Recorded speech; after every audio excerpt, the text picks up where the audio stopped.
नमस्कार, तुम्हा सर्वांचं आपल्या या नवीन व्हिडिओमध्ये स्वागत आहे आणि तुम्हाला होळीच्या खूप खूप शुभेच्छा। तर होळीचा सण म्हटलं तर सर्वांच्याच घरी पुरणपोळीचाच बेत असतो। तर आज आमच्याही इथे पुरणपोळीचाच बेत आहे। तुम्ही पाहू शकतायत मी इथे कुकरला डाळ टाकलेली आहे शिजायला। कुकरला डाळ अशी छान शिजते बघा, पातेल्यामध्ये डाळ लवकर अशी शिजत नाही। कुकरला 4-5 शिट्ट्या ते दिलं तर मग एकदम मऊ अशी डाळ शिजून निघते। आणि हे वरी जे आलेलं आहे डाळीवरचं स्टार्च ते काढून घ्यायचं सगळं। त्यानंतर आपण बाजूला दूध ठेवलेलं आहे उकळायला।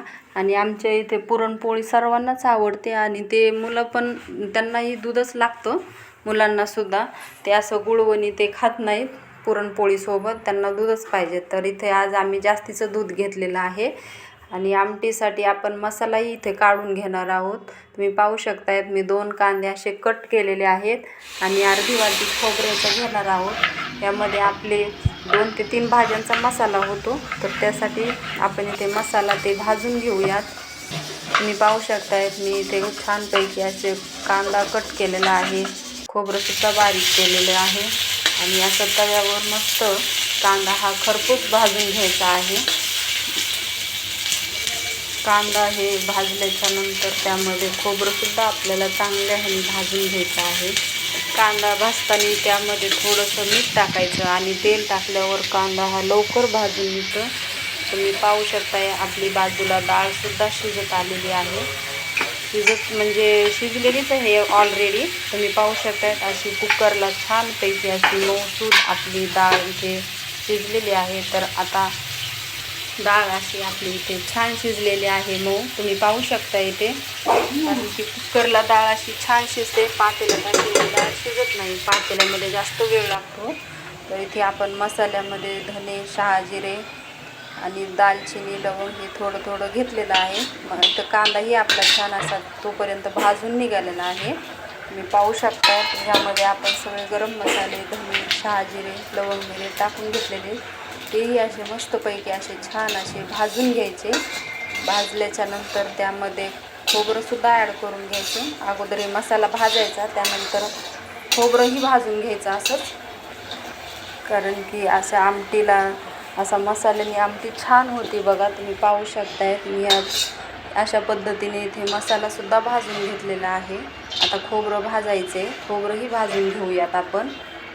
खोबरं असं लाल मस्त भाजल्याच्या नंतर त्यामध्ये आमटी म्हणलं तर त्यामध्ये हिरवी मिरची, थोडीशी डाळ आणि थोडेसे तांदूळसुद्धा आपण घेणार आहोत। पण ते मसाला वेगळा करायचा, कारण की ह्यामध्ये जर आपण ते टाकलं तर हा मसाला लवकर खराब होत असतो। म्हणून अगोदर हे भाजून घेतल्याच्या नंतर ते वेगळं भाजायचं आणि वेगळंच फिरून घ्यायचं बघा। तुम्ही पाहू शकता तिथे आपला मसाला छान असा आपण खरपूस भाजलेला आहे। हा मसाला आपल्याला 2-3 भाज्यामध्ये यूज होतो। इथे मी डाळ आणि तांदूळ आणि हिरवी मिरचीसुद्धा घेतलेली आहे। तर तांदूळसुद्धा असे छान तेलामध्ये थोडे लाल होईपर्यंत भाजून घ्यायचे। तांदूळ झाल्याच्या नंतर इथं हिरव्या मिरच्याही भाजून घ्यायच्या।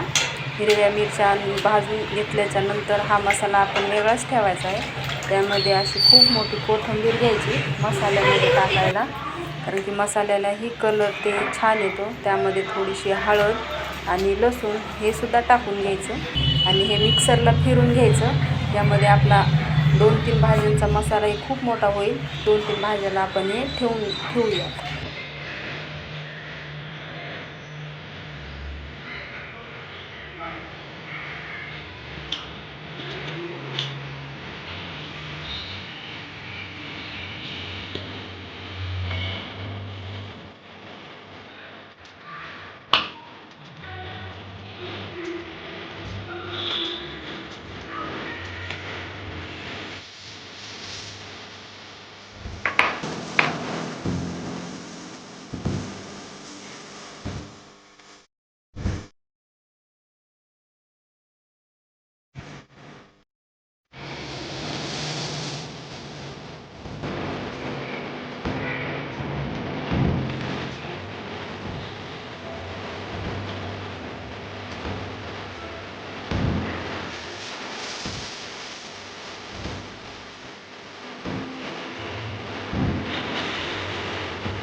बघा पुरण करताना इथे प्रांजल सुद्धा आलेली आहे.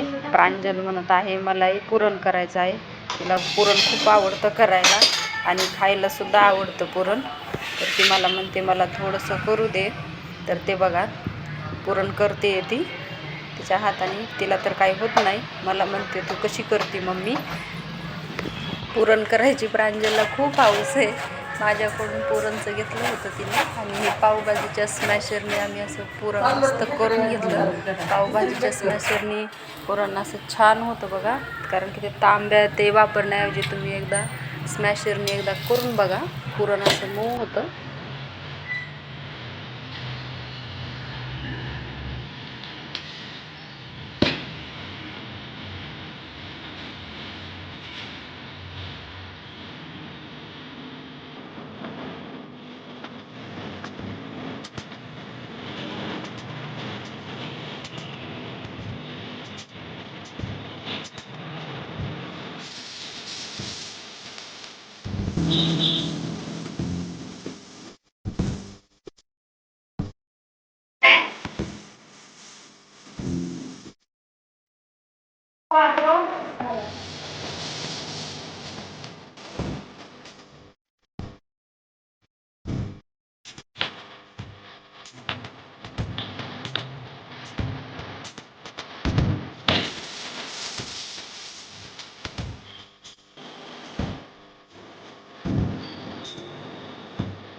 पोळ्या पण झालेल्या आहेत आणि हे इकडे आपली आमटी पण छानपैकी अशी मस्त उकळलेली आहे. आमटी ही 15 ते 20 मिनिटं तरी छानपैकी अशी उकळून घ्यायची. आपली आमटी सुद्धा तयार आहेत आणि इकडे भात पण झालेला आहे. आता आपण एकीकडनं दूध ठेवूया. तुला जेवायचं आहे ना. दादाला भूक लागली आता दूध ठेवू का इकडून.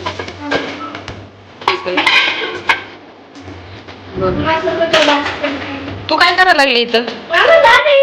तुला येते का पुरणपोळी. कशी चिकटायला लागली. मग त्याच्यामध्ये अगोदर पुरण भरणं लागते.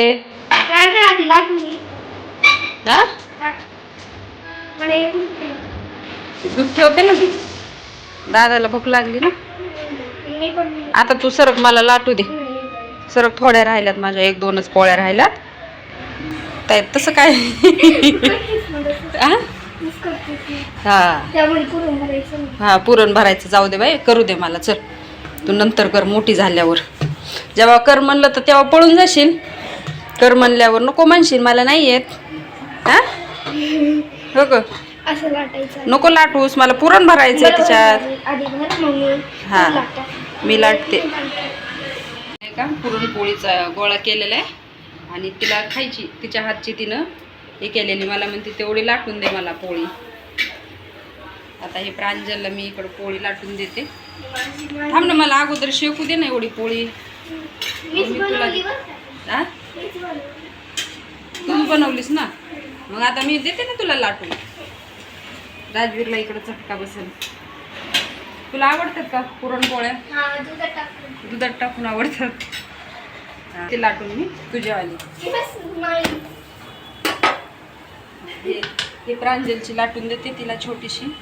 पुरण भरलं हिच्यात. हा चांगलं भरलं ग.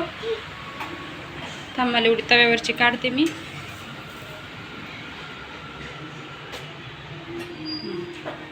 हे बघा हे प्रांजलनी याच्यामध्ये पुरण भरलेले. छान आहे. छान भरलीस. तुझ्या एवढी झाली छोटीशी छोटीशी. फुटली सुद्धा नाही पोळीचं. हे इकडं आपलं दूध उकळायला लागले. आता नको भरूस. आता राहू दे. फुगली ग तुझी पुरणपोळी. कोणत्या देवाला हे करायचं आता. हे का तुला खायचंय. छान फुगली.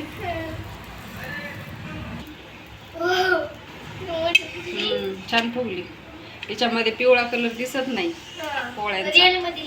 हा रिअल मध्ये दिसतंय पण हिच्यावर दिसत नाही.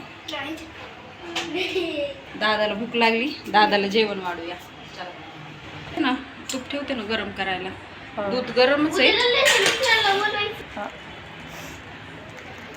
धूर निघायला लागलं. बस का? हा तूप टाकू का नको? टाक. टाकू का थोडं? हा. एवढं बस? हा हे बघ ना इथं काय तोपर्यंत बनवलं. होते. हे बघ. करायचं ते आता हे पाय हे आहे ना हे भेटले ना आपल्याला मग आता गट्टे हे तुम्हाला असं भिजवायचं. लावायचं बरं तुम्हाला का? भिजवायचं. हा? आता समोर इथं तुम्हाला नळायचं भिजवायचं. असं नळाला करायचं पुणे खाली फोडते तर गाठ मारायची गरज नाही. आपण हम्म.